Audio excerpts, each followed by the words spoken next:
Ini Kamis 21 Mei 1998. Terbukanya keran politik bagi rakyat pasca reformasi 1998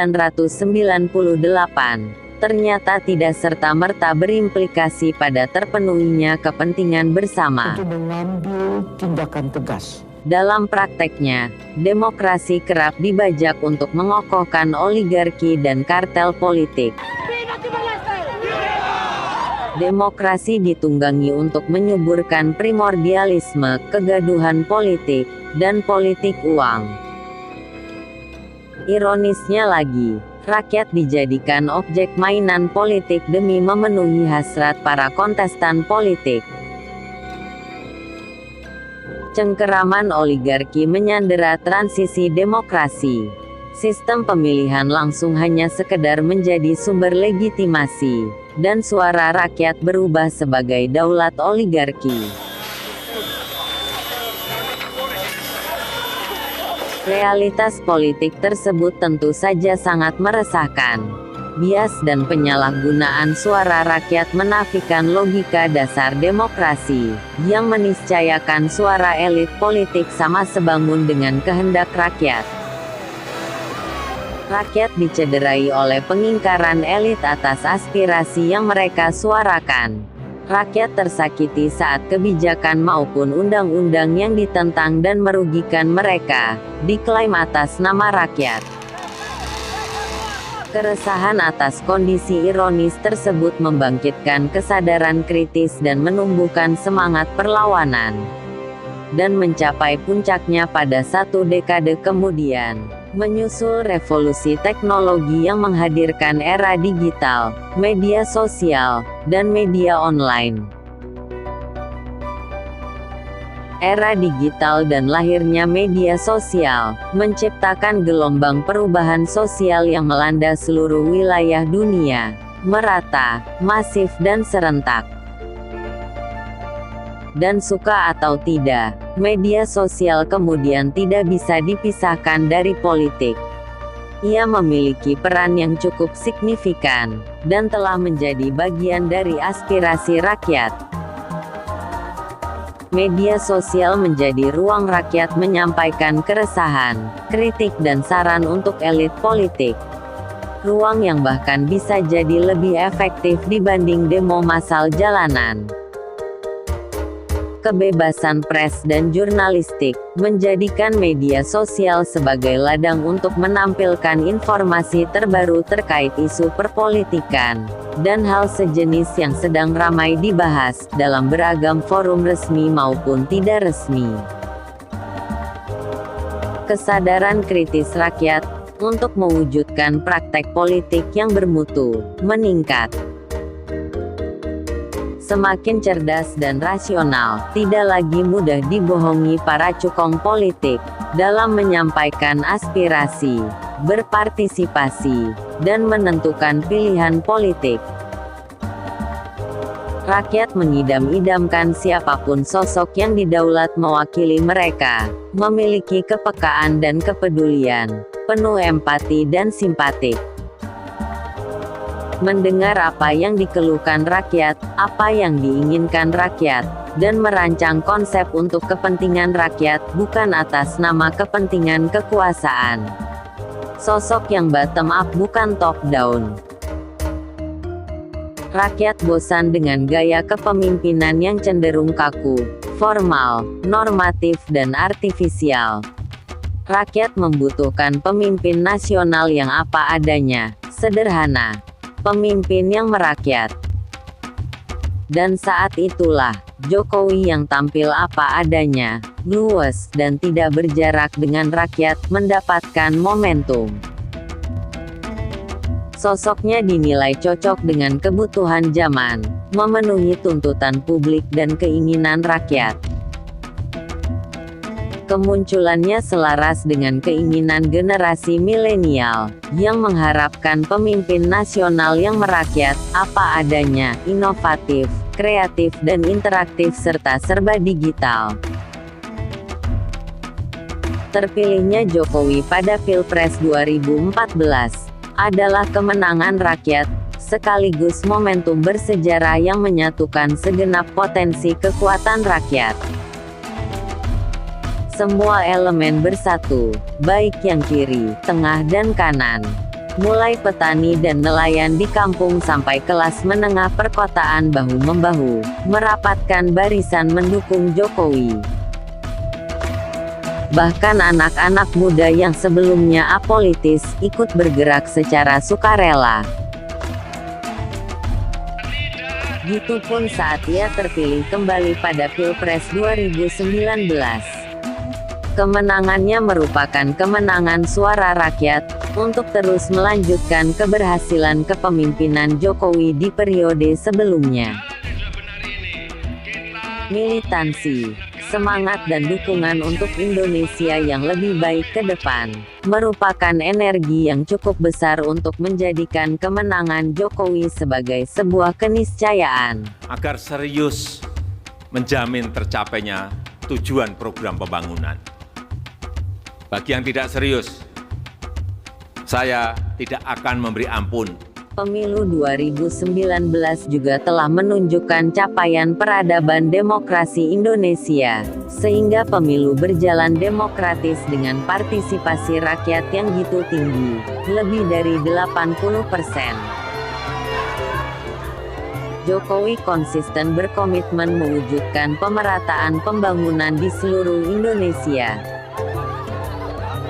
Arah membangun Indonesia dari pinggiran, merupakan satu langkah yang tepat agar tidak terjadi Jawa sentris, tapi Indonesia sentris.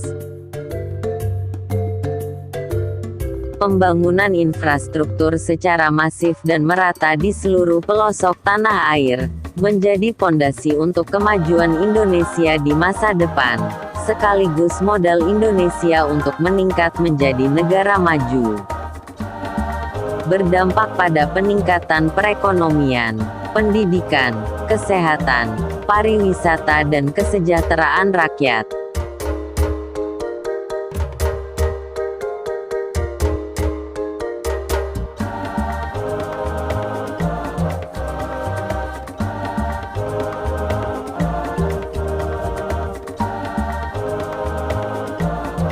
Jokowi juga mampu membangun sikap toleran, guna memperkuat persatuan dan kesatuan bangsa. Sejalan dengan harmonisasi antar umat beragama, radikalisme pun semakin menurun, sementara komitmen kebangsaan semakin kuat dipegang oleh setiap individu bangsa Indonesia. Jokowi juga mampu membangun sikap toleran, guna memperkuat persatuan dan kesatuan bangsa. Sejalan dengan harmonisasi antar umat beragama, radikalisme pun semakin menurun, sementara komitmen kebangsaan semakin kuat dipegang oleh setiap individu bangsa Indonesia.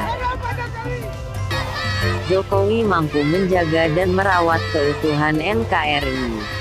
Maka tidak mengherankan, masyarakat terus memberikan kepercayaan yang tinggi dan kepuasannya terhadap kepemimpinan dan prestasi Jokowi. Lantas, siapa pemimpin selanjutnya yang akan menggantikan Presiden Jokowi pada 2024? Siapa yang akan memimpin kita menuju masa depan bangsa yang lebih baik, maju dan sejahtera, serta unggul dalam persaingan global? Apakah Ganjar Pranowo, Prabowo Subianto, atau Anies Baswedan? Tiga nama yang selalu bertengger dan tidak pernah goyah menempati posisi 3 teratas dalam hampir semua survei elektabilitas bakal calon presiden saat ini. Tentu tidak ada kecap nomor 2. Masing-masing pendukung dan penyokong selalu mengklaim calon yang mereka usung adalah nomor 1. Namun sesungguhnya, kitalah rakyat Indonesia yang menentukan dan memastikan siapa sebenarnya yang nomor 1. Vox Populi Vox Dei, suara rakyat, suara Tuhan. Ganjar Pranowo, Prabowo Subianto, dan Anies Baswedan bukan sosok asing bagi rakyat Indonesia. Rakyat mengenali mereka dengan baik dan objektif. Bagaimana kinerja, prestasi nyata serta rekam jejak mereka selama ini.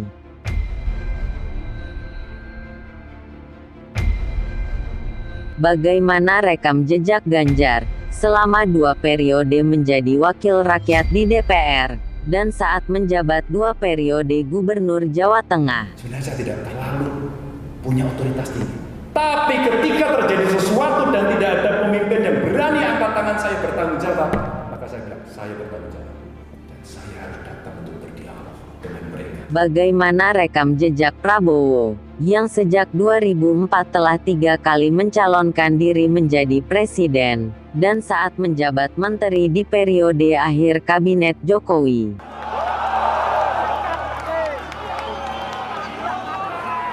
Apalagi kau bela-bela anting-anting.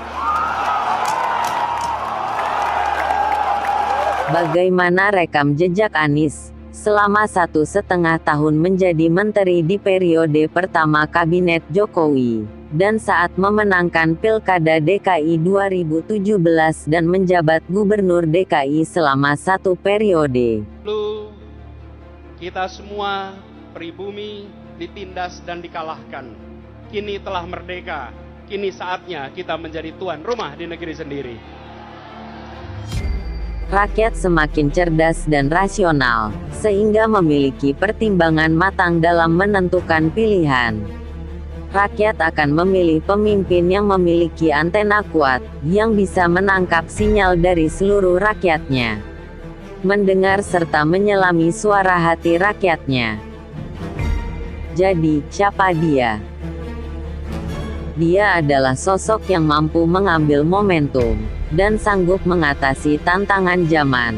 Saat mana 60% rakyat pemilih merupakan generasi milenial yang berada pada usia 17 hingga 38 tahun, yang tentunya berbeda karakter, keinginan, perilaku, maupun harapannya dengan generasi sebelumnya. Sosok yang cocok, layak, dan diinginkan oleh generasi milenial, khususnya menyongsong revolusi industri 4.0, di mana arus informasi, teknologi, digitalisasi dan otomatisasi serba cepat, mudah dan instan. Generasi milenial akan mendasarkan pilihannya pada aspek rasio, akal pikiran, dan mempertimbangkan kalkulasi untung rugi dalam menggunakan hak suaranya. Mereka tidak mudah didikte dan didoktrin. Mereka mengkalkulasi sendiri pilihannya berdasar pada apa yang dilihat, didengar, dialami, dan diketahuinya. Dan itu mereka dapatkan dari media sosial, di mana generasi ini akrab dengan teknologi informasi, internet, gadget, smartphone, dan komputer. Mereka memiliki persepsi dan opini atas sosok pemimpin nasional yang mereka kehendaki dan partai politik yang akan dipilih, tanpa adanya tekanan maupun paksaan dari pihak lain.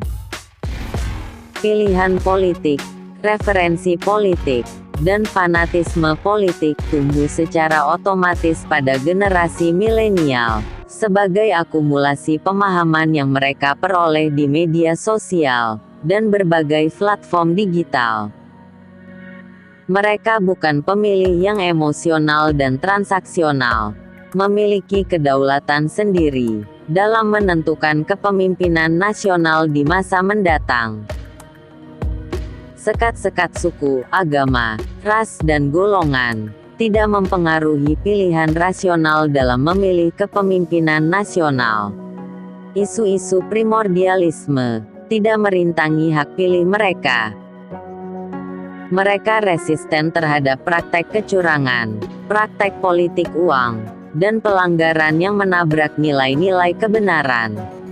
Mereka alergi dan antipati terhadap partai politik maupun tokoh politik yang berbuat curang, menyimpang dan menyeleweng dari aturan dan ketentuan yang ada. Sikap rasional mereka menjadi modal bagi masa depan demokrasi di Indonesia, yang harus dijaga, dipelihara dan diberdayakan, agar mampu membangun demokrasi yang transparan dan akuntabel, sehingga terpilih pemimpin nasional yang amanah. Nah, jadi siapa dia? Sosok yang pas atau paling tidak mendekati profil dan model tersebut? Ganjarkah? Prabowokah? Atau Anieskah? Ya, benar, itu jawabannya. Pilihan yang berdasar hati.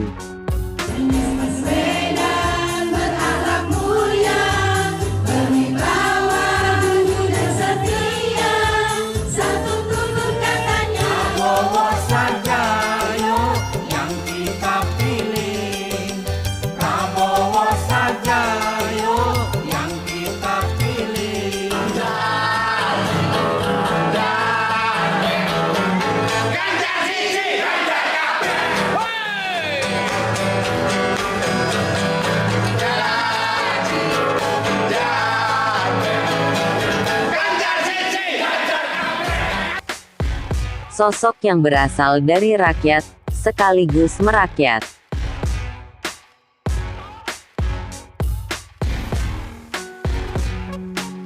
Terima kasih telah menonton video ini. Semoga bermanfaat.